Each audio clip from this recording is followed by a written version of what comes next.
1993 in a wild card playoff game at Rich Stadium. The Buffalo Bills and the Houston Oilers played what some have called the greatest game of all time. Touchdown! Andre Reed for the touchdown! The Bills have scored! The Bills rallied from a 32-point deficit with a backup quarterback to beat the Oilers in overtime. It was the greatest comeback in the history of the National Football League.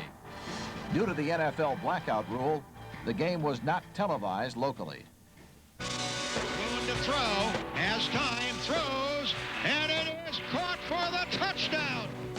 Sails it long, all Beebe at the 10, at the 5, in for the touchdown. John Beebe was wide open. Bills can win it here. Reich puts it down. The kick is on the way, and it is good. And the Bills have won it. The Bills have won it. The feelings that I was feeling during that football game and after the game, really just, it's hard to even put them into words. Tonight, News 10 presents a sports exclusive, the Buffalo Bills, the great comeback, brought to you by the new Dodge. See your nearby Team Dodge dealer, Arby's Restaurants, Fleet Bank, Bobby Rubino's, WRQI Rocket 95, Pizza Hut Restaurants, Kex Copy Source, WPOP, and call ID service from Rochester Tel, above and beyond the call. Good evening, and thanks for joining us on our live broadcast tonight. The Bills are in Pittsburgh and face the Steelers tomorrow on TV 10 in round 2 of the AFC playoffs. Rick Hager is there and will join us live a little bit later in our show. Through the first 31 minutes and 41 seconds of last week's game, it looked like it would be the Oilers, not the Bills, at Three Rivers this weekend. The Bills were headed for one of the most embarrassing season-ending defeats in franchise history. They made history, all right. In the wildest of all wild-card games, Frank Reich, in at quarterback for the injured Jim Kelly, led the Bills to an electrifying victory. For many, it was the greatest comeback they never saw. Some left the stadium early, others turned off their radios, and thousands more missed seeing it on local TV because of the blackout. So tonight, we're here to show you what you missed in edited form. The game announcers were Charlie Jones and Todd Christensen. So now, let's return to Rich Stadium for the kickoff. The Houston Oilers won the toss. They will be receiving. And here is Spencer Tillman on the return out to the 20-yard line. Steve Tasker makes the tackle.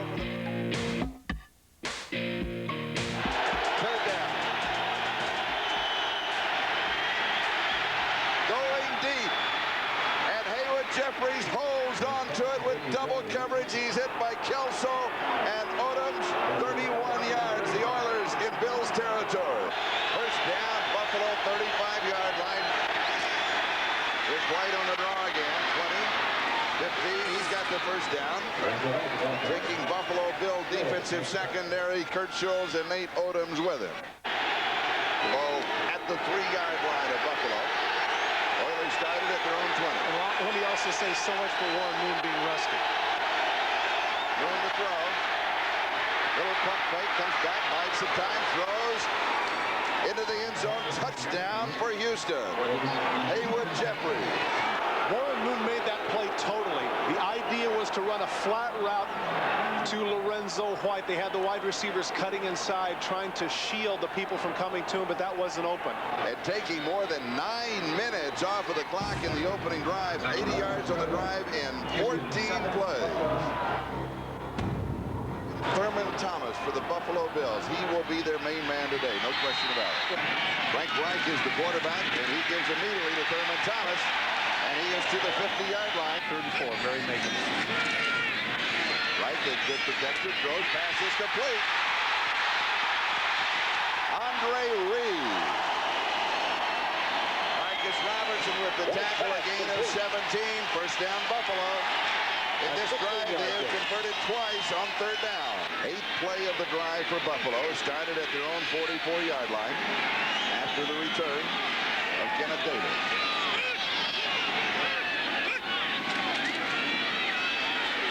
Wright steps forward, and he's going to be pulled down at the 18-yard line. 3rd down and 10 at the 18-yard line. Wright throws, and it is incomplete. And now a 36-yard field goal attempt by Steve Christie. And this one is hooking, but it is good. So Christie hits from 36 yards away. Houston now leads 7-3. The Houston Oilers had the ball for 10 minutes and 33 seconds of that first quarter. We'll be back with the second quarter right after this. Continued as they started the second quarter. The one thing that Houston is doing an outstanding job of is keeping the Buffalo offense off the field. As we start the second quarter, Houston leading Buffalo 7-3. Second down and 10. Good with good protection again. Far side pass is complete. And it is Ernest Gibbons who pulls it down over Henry Jones. A gain of 24 and a first down. And here is White. And White all the way to the 10-yard line. A gain of 15 yards on the play. And first down, Houston. Darryl Talley and Mark Kelso make the tackle. Little play action fake in the end zone. Touchdown. Webster Slaughter. Houston 2 possessions, 2 80-yard touchdown drive. The Oilers lead it 14-3. And a first down at the 43-yard line. Houston in their own territory. Oilers, look at that. 11-2 first downs, a 14-3 lead. We're moving on the 6-minute mark, time remaining second quarter. Moon deep over the middle, pass is complete, and it is Gibbons. Clifford Hicks with the tackle. Moving on the 4-minute mark, time remaining second quarter. Gibbons across in motion, 2 seconds on the play clock. Moon goes deep, and it is caught. What a catch by Curtis Duncan. So 3 of the 4 wide receivers now have scored touchdowns for the Houston Oilers. This one at 26 yards. Not exactly elated. Maybe that's just because he doesn't want to get too excited. But the throw by Warren Moon right in the seam. Take a look at Duncan. He's in the seam. The ball's going to be thrown over Hicks's shoulder, and Kelso is going to tattoo him. But Duncan holds on. Bang! But number 80 is able to hold on to the ball. His second touchdown of the season. It couldn't have come at a bigger time. And so for the Houston Oilers, 3 possessions, 3 touchdowns, all 3 off of the arm of Warren Moon. The score is Houston 21, Buffalo 3, and now Buffalo has to get something going. Reich has pressure. He is sacked at the 34-yard line. Second time he has been sacked, and William Fuller gets this way. Reich with all kinds of pressure. Now will be 4th down and 4. And you're in a situation where you have to go for it. Incomplete. So Houston holds. They will take over on downs. Metzelar's the intended receiver. Darrell Lewis was picking him up. It'll be first down Oilers. And if you don't look out, Houston's going to score again. It'll be 3rd down and 1. Buffalo still has 3 timeouts. But what they're saying there is that they took the officials' timeout to measure it, and so as a result, they didn't have to use it. They say Houston has 3 timeouts. What he said in Lorenzo, they're going to have to take another timeout, the officials, to mark this one. I don't think he picked up the first down. 4th down and 1, 47-yard line.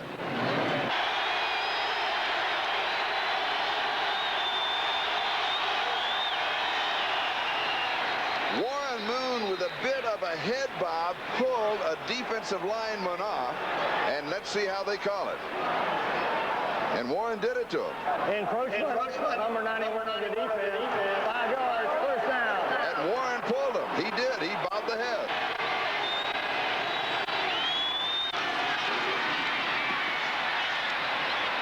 Moon to Haywood Jeffries.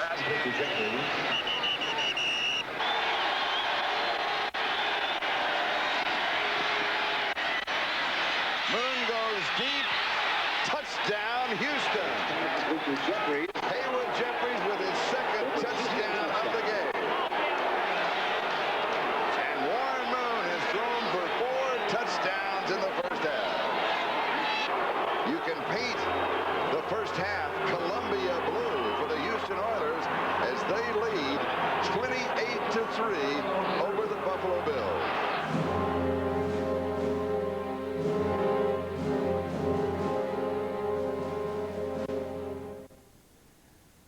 So, 4 possessions for the Oilers in the first half, 4 touchdowns. The Bills' dime defense wasn't working against the run and shoot.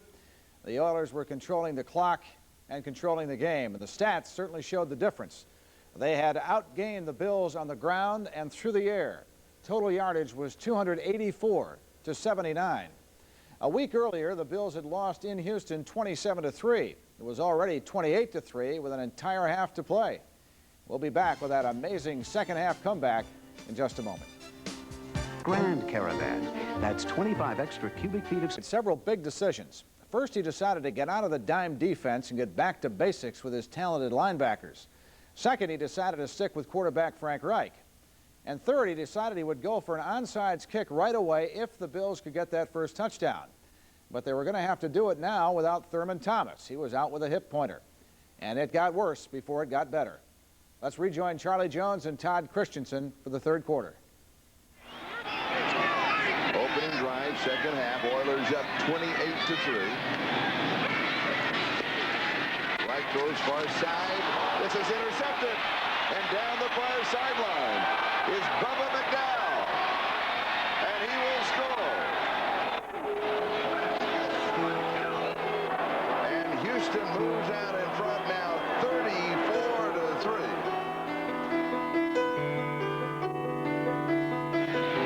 Buffalo did recover the kickoff at the 50-yard line. They have a first down. We believe it was Mark Maddox of the Bills who got the ball.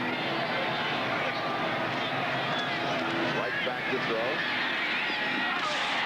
It is caught at the 34-yard line by Metzelars. He was not touched. He now advances to the 26-yard line. Third down and 15 from the shotgun.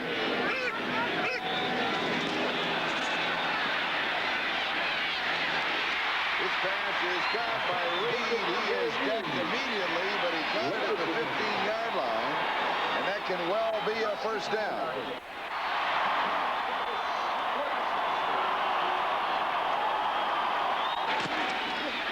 Here is Davis, heads for the corner, he makes it. Buffalo's first touchdown of the ball game comes with 8:52 left to go in the third. Houston Oilers. Onside kick goes 10 yards. Buffalo scrambles for it. The Bills say they have it. See what the officials say. And Christie's the one that comes up with the ball. There's a term for this kick, and what it's called the suicide onside. It's designed for the kicker to get it. Right to throw. Down the side. All alone. Beebe scores. He comes outside of Jerry Gray. Jerry Gray pushes him. Take a look. He's out of bounds right there. Jerry Gray was complaining to the official that Don Beebe was out of bounds, and he came back in. Now the second half has belonged to Buffalo. They have clawed their way back into the ball game. Houston leading 35-17. And that 12th man we just got a shot of, i.e. the crowd, is very much in evidence now.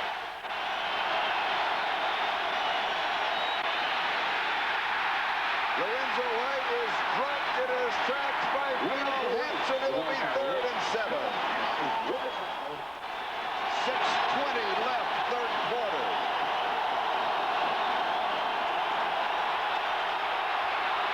Moon throws incomplete.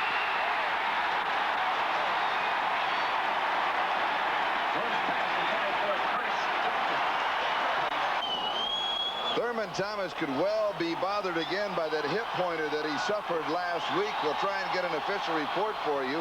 He is not in. Kenneth Davis is in as the running back for the Buffalo Bills. They have a first down at their own 41-yard line. Reich rolls right. He throws. The pass is complete. James Lofton, that is his first reception of the ball game. And you saw Jim Kelly on the sideline, a bit happier than earlier. Here's the screen, right side, needs a block, gets it. First down for Kenneth Davis. 19 yards, first down at the 26. Right, nice touch, has another man open. Back pedaling into the end zone is Andre Reed. And suddenly it's 35.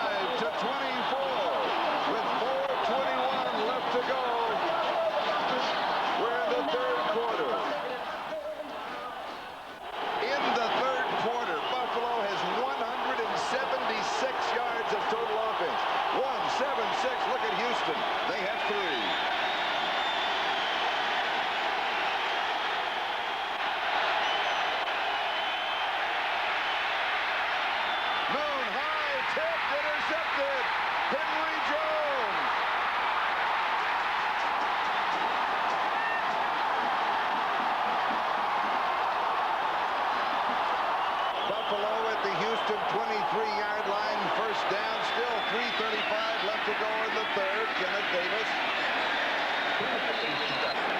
Second down and 8.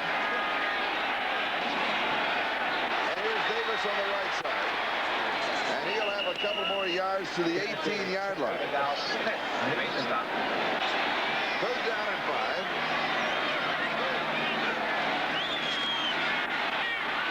Reich wants to go to the end zone, has good protection. Now he's being chased. Now he is throwing the ball away, but he gets away with it. The reason being he had Kenneth Davis about 5 yards downfield from where he bounced it. So it'll be fourth down. I don't understand this. Why are they going for it on fourth down? Fourth down and 5 at the 18-yard line. I guess Marv must think that Frank's on a roll. Now they're going to talk about it. I wouldn't be surprised if after talking about it, they figure out the math and say, hey, wait a minute, a field goal's okay here because 13 points gives us 37. I know Marv's thinking right here. He's saying, well, we're 2 touchdowns down. And Christie's saying, come on, man, give me a chance to get in the game. It's okay. Still going for it at 4th and 5. Into the end zone. Has a man. Touchdown.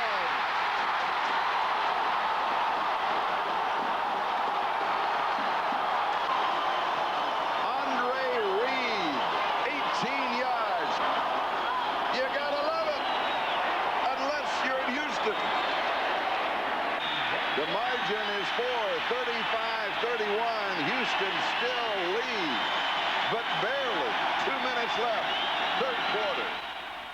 Houston at their own 38-yard line. First down.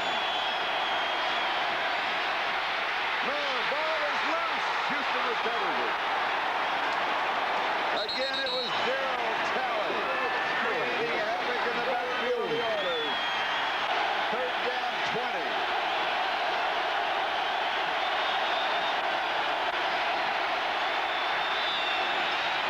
Incomplete. Henry Jones had a chance at the interception. Didn't see it. It'll be fourth down. We'll be back with a great comeback in that exciting fourth quarter. Right after quarter left them trailing Houston by just 4 points, 35-31.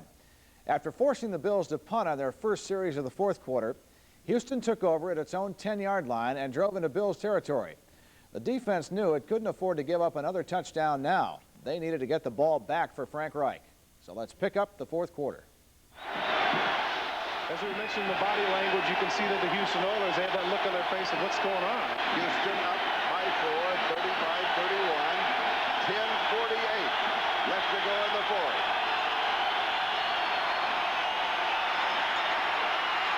Moon rolling right, buying time, and now he'll be sacked at the 47-yard line. Third time that he has been sacked. Jeff Wright gets him. And now instead of coming up 3rd and 10, they come up 3rd and 16. Intercepted. Colton Bailey. Bailey is down. There's a flag down back at the 49-yard line. And Bruce Smith is pleading his case, Charlie. I think he roughed Warren Moon. Roughing the passer. Oh, man. 15 yards. First down. What an inopportune time to make that mistake. Third down and 16, plus the interception. The Bills lose every way possible on this play. Charlie, you got to be thinking here. 3rd and 16. Okay, get to the passer. Sure thing. All right, you got him right there. Why throw him down on his head? And the ball is now at the Buffalo 31-yard line. Pressure from the backside. Here's the screen. Pass is complete to White. And he is down to the 20-yard line. That should pick up the first down. 8 minutes. 8 minutes left to go in this wild card playoff confrontation. Moon. Pass is complete. It is short of the first down. Harris spins loose. He will come up about 4.5 yards shy of the first down. Al Del Greco will come in with a field goal attempt. Phil Hansen makes the play. 32-yard field goal attempt. Al Del Greco finished the season hitting 5 in a row. No! Now the pitch back. The Buffalo Bills take over. They have the ball going down the field. This run is going to go for nothing. The official has already called them down at the 27-yard line. That snap is fine. It just goes through the hands of Greg Montgomery. And, of course, the big debate by the crowd and everybody else is whether or not he was down. Right there, the ground causes the fumble. That's a good call by the official.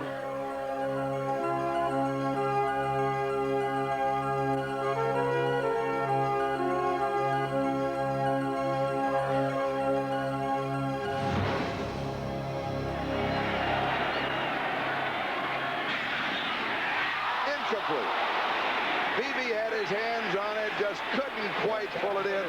It'll be third down. And Frank Reich with a very slow start in the first half. Now he has thrown for 257 yards total. He's thrown for 3 touchdowns, 1 interception. He's at 18 of 31. Third down and 4. And here is Davis. He's got the first down. He's to the 50. He might make it. No, tripped up. Steve Jackson. Saves 6 points. Houston 33-yard line. First down, Buffalo. Right back to Davis. There's not much there this time. It'll be second down and 10 at the 33-yard line. Reich's pass is complete. Far side to Beebe. He's wrapped up immediately by Jerry Gray. The ball just outside the 25-yard line. It is third down and 2. Buffalo with only 1 timeout remaining in the second half. Dropped over the middle. Pass is complete. First down. Andre Reed. Bubba McDowell with the tackle. Buffalo has a first down. 3:19 and counting. Time remaining. Buffalo trailing by 4. Like to throw. End zone. Touchdown.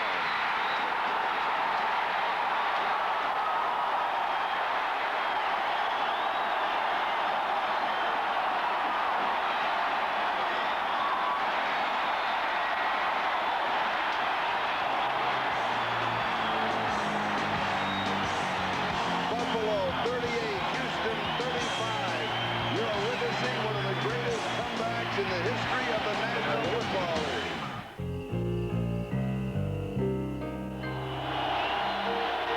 Second down and 2. Smith throws over the middle. First down. Gibbons, he'll go out of bounds. Fourth down and 4 at the 34-yard line. You figure the hold is 7 yards behind the line of scrimmage. That would be the 41-yard line. Add the end zone, a 51-yard field goal attempt. Now, Del Greco is hit from 54, but they had that problem you mentioned earlier, so they will go for it. Fourth down and 4.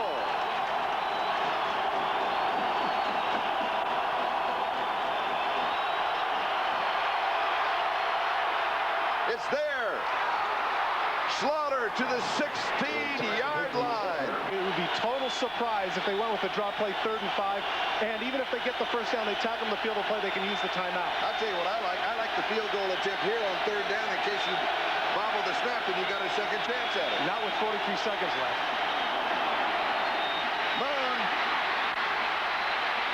slides away from a would-be tackler, goes to the 9-yard line. 26 yards for the top.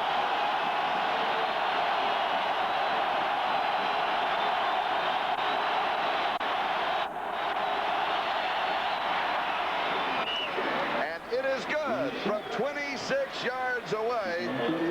And with 12 seconds left in regulation, we are tied 38-38. 60 minutes, 76 points, and it still wasn't over. Overtime is coming up. Right now, you can get 20. Privilege of calling the coin toss at the start of the game and in overtime goes to the visiting captain. And that could be crucial since the overwhelming majority of the time, the team that gets the ball first in overtime wins. Please call it while it's in the air. Tail, tail, tail. It is a tail. It's a tail. Take this in. We'll defend this. Okay. Houston wins the toss. They will receive. Houston wins the toss for overtime. The call is tail. Through the end zone. Oilers will start at the 20-yard line. We start from scratch. We are tied. We start overtime. Moon drops it off underneath the coverage. Curtis Duncan at the 24-yard line. James Williams makes the tackle. It'll be 2nd down and 6.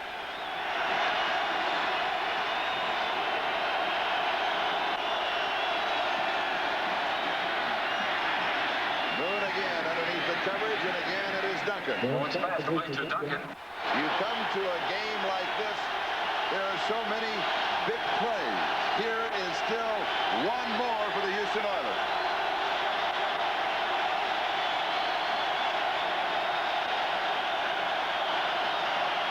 Moon needs 3 yards, has the time, throws, it is intercepted. Buffalo has the ball. Nate Odoms at the 35-yard line. Flags are down.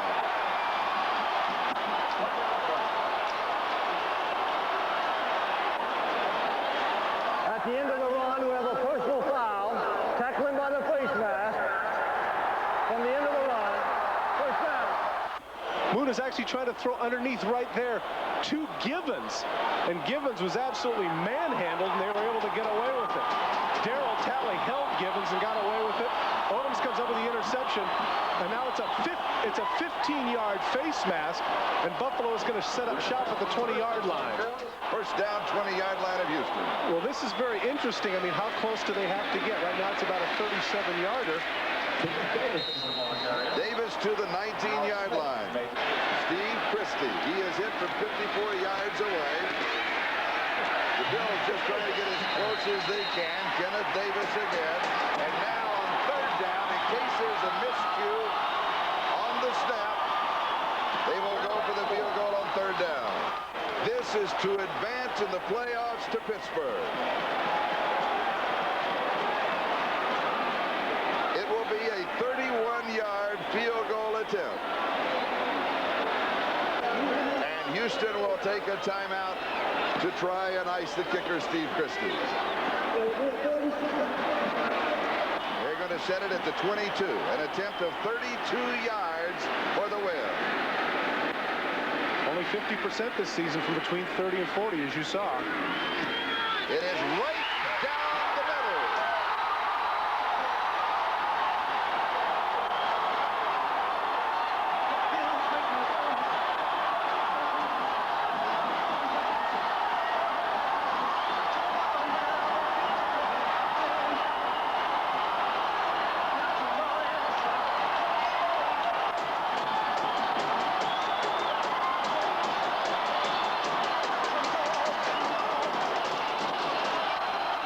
There's always something special about when a group of guys get together and do something of this magnitude, and that's what it takes. It took everybody on this team to, to be able to come back from that much of a deficit. The defense had to shut them down. The special teams had to come up with the big plays, and obviously, offensively, we had to execute. I just thank God so much from the bottom of my heart that He's put me on this team, that He's put me on a team that there are no quitters on this team. We had control of this ball game like no teams had control of a ball game, and to let it get away like that, and then for me to be the one to give the big turnover in overtime, that makes me feel doubly rotten inside.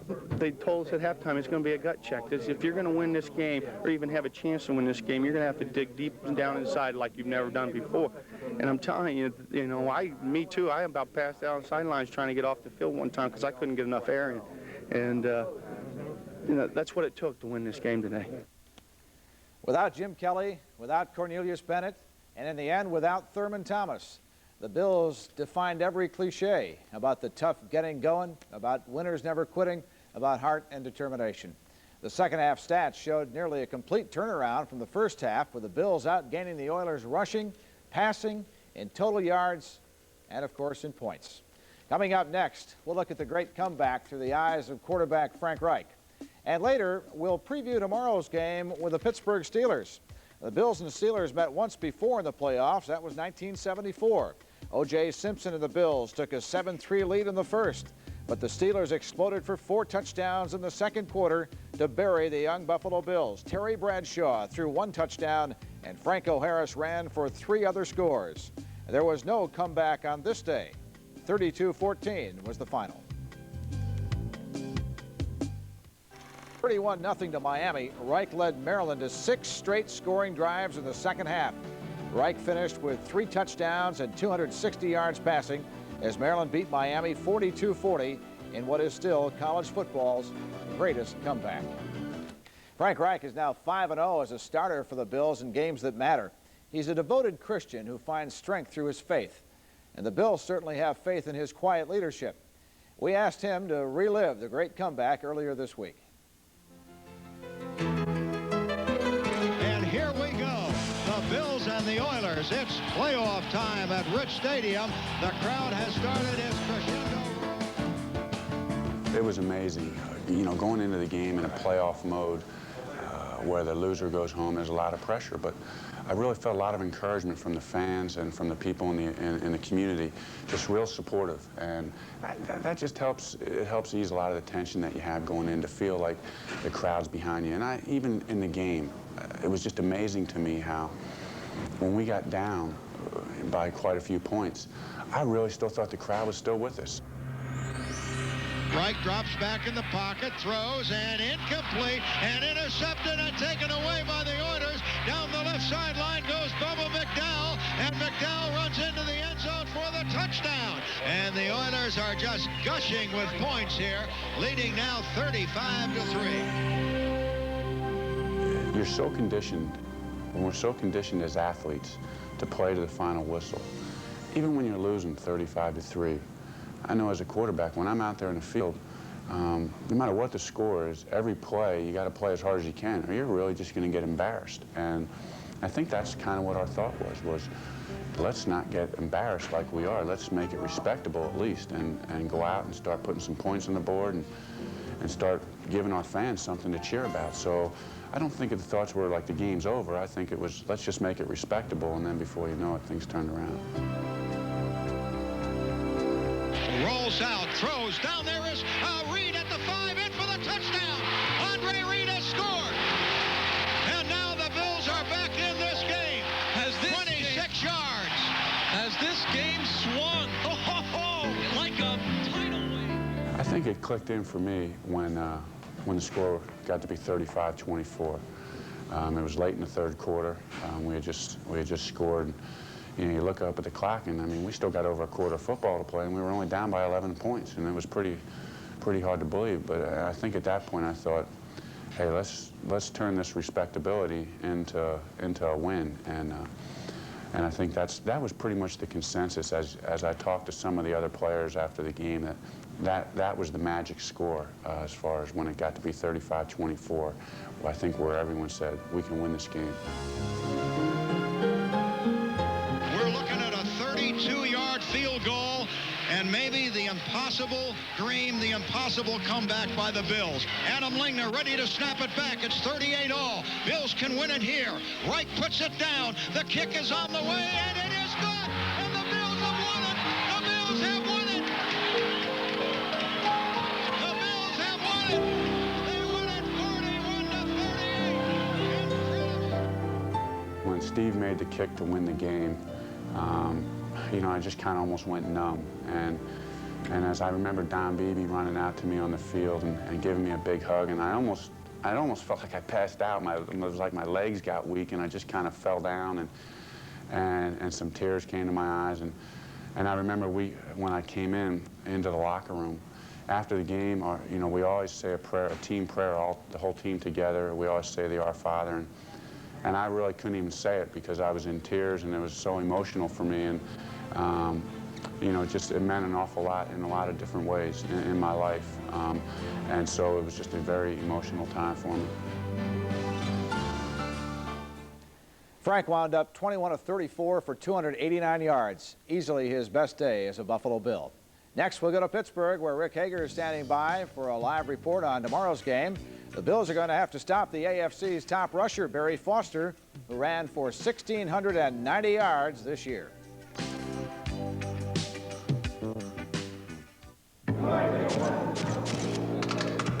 The automotive press is very stingy about handing out awards. But lately, one brand they have consistently honored is Dodge. So we're tossing an award celebration sale. This Dodge Spirit, loaded with popular options at no extra charge, is deemed the best 6-passenger value in America. And now with total savings of over $2,400, this Spirit is under $11,700. See your Team Dodge dealer and get the advantage. Advantage Dodge. Guaranteeing your satisfaction. Keck's Copy Source introduces the Total Satisfaction Commitment. Acquire any Canon NP copier and Keck's guarantees your satisfaction for 3 years. If you're unhappy with your Canon NP copier, Keck's will replace it. It's your decision. Ask your Keck's Copy Source Canon NP representative for complete details. Keck's and Canon. Committed to you. Keck's Copy Source. Who is it? Who is it? I'd like to know who is it. With just a touch, I'll check the log to see how many friends have called. Buzz them later, gotta fly. Hey, I'm a pretty busy guy, but I'd like to know who is it. With Call ID from Rochester Tel, you know exactly who it is before you pick up. If you're not home, each caller's number is stored so you can check your log and call them back later. Call ID service and display units from Rochester Tel, above and beyond the call. It's nice to know who is it. I like to know who is it. It's time for Bobby Rubino's, for beer lovers and everyone else.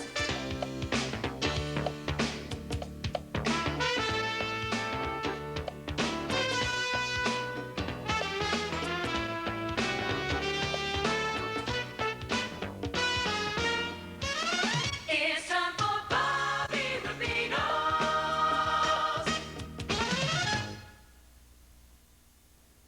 Well, thanks to last week's great comeback, the Bills are alive and well in the AFC playoffs and in Pittsburgh tonight. And Rick Hager joins us live now on the eve of Buffalo's next big test against the Steelers tomorrow. Rick?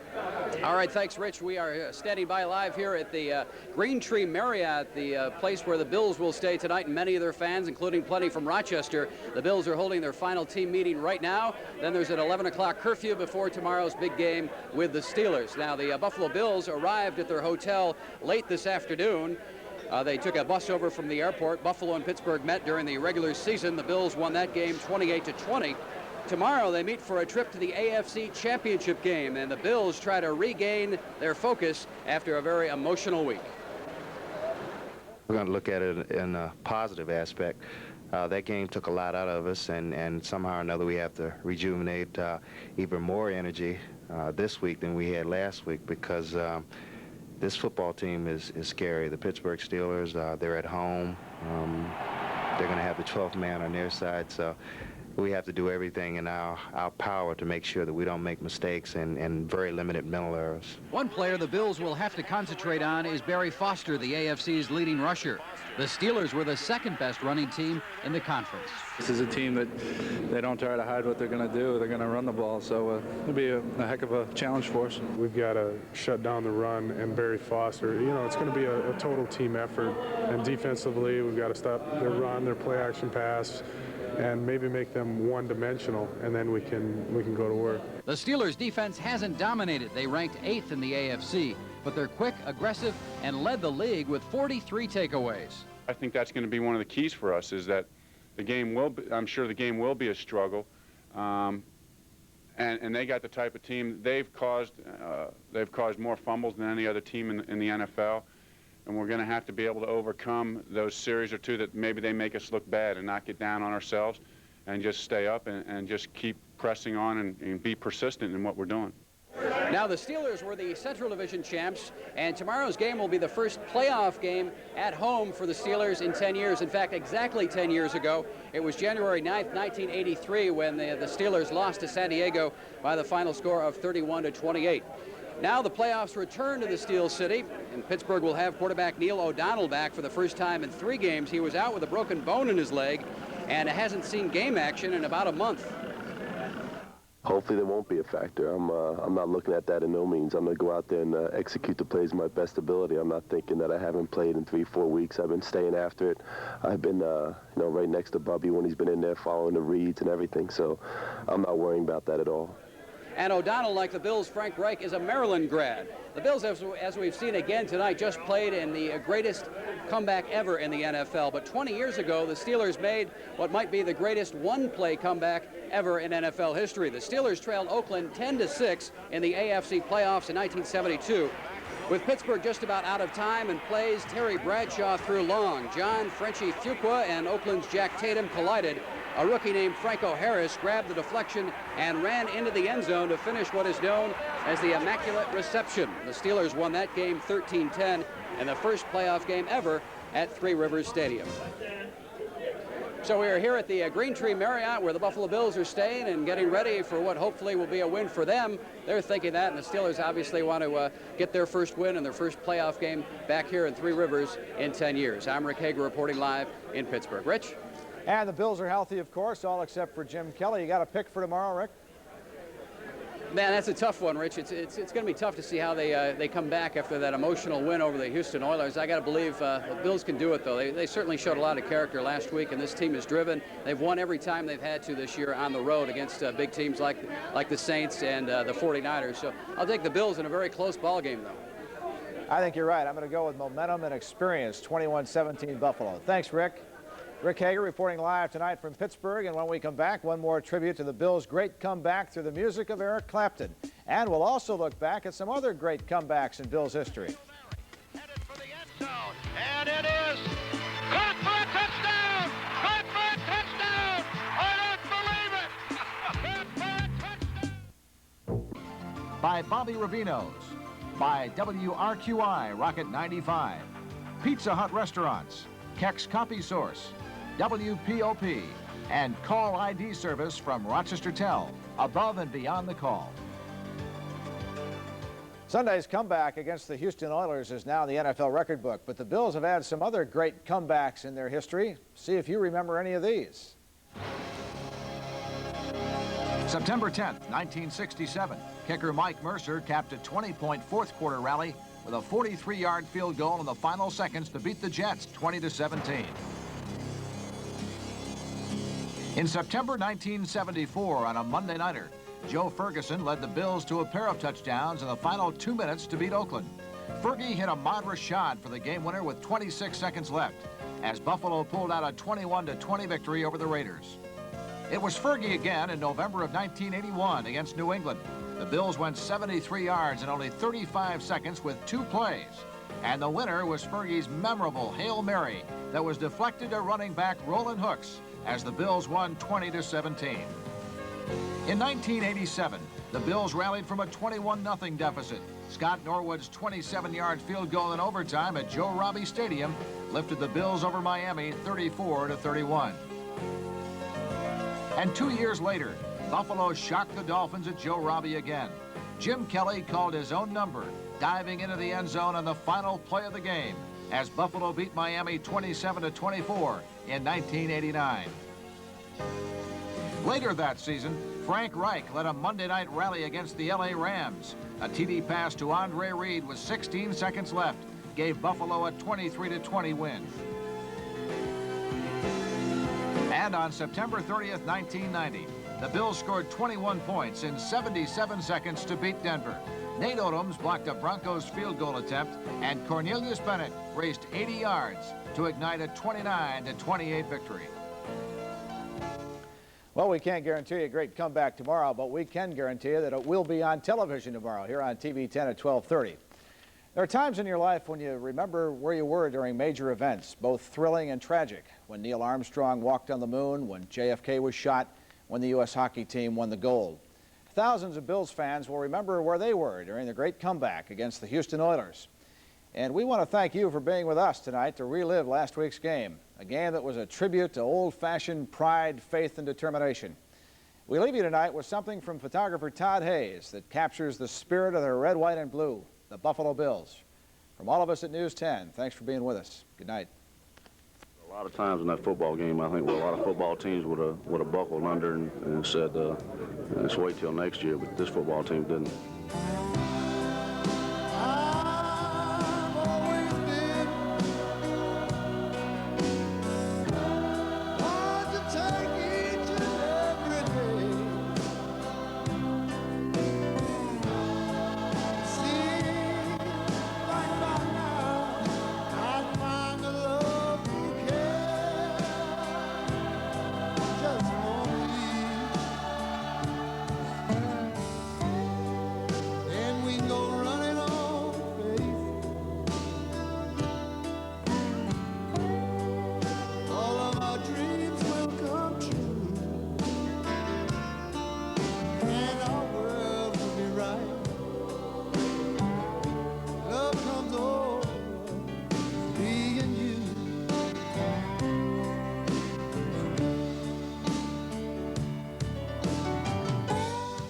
the character on this team is more important. The character and the pride that we have, and this team is too proud just to lay down for anybody.